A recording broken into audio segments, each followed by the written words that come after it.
వేదవతి కొడుకులందరినీ పిలిచి మీరెప్పుడు విడిపోవద్దురా, మీ నాన్నని ఎప్పుడు బాధ పెట్టనని నాకు మాట ఇవ్వనరా అని అనడంతో ధీరజ్ అలాగే అమ్మ, నేను ఎప్పుడు వీళ్ళతో గొడవపడను, వీళ్ళని ఎప్పుడు దూరం చేసుకోనమ్మా, నీకు అలా అని మాటిస్తున్నాను అని ధీరజ్ వేదవతి చేతిలో చేయి వేసి మాట ఇస్తాడు. ఇంకా చందు కూడా మాట ఇస్తాడు.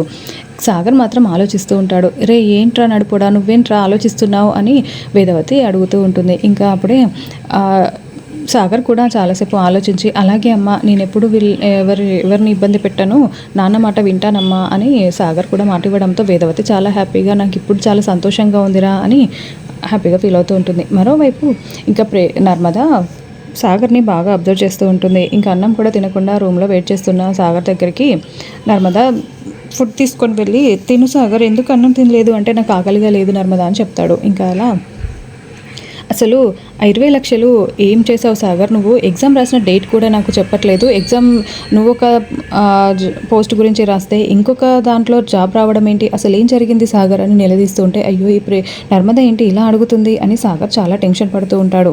చెప్పు సాగర్ అసలు ఏం చేసావు అని చెప్పి చెప్తావా లేదా, నువ్వు నిజం చెప్పకపోతే నేను చచ్చినంత ఒట్టే అని తన చేతిని తీసి నర్మద తల మీద పెట్టుకొని అడుగుతూ ఉంటుంది.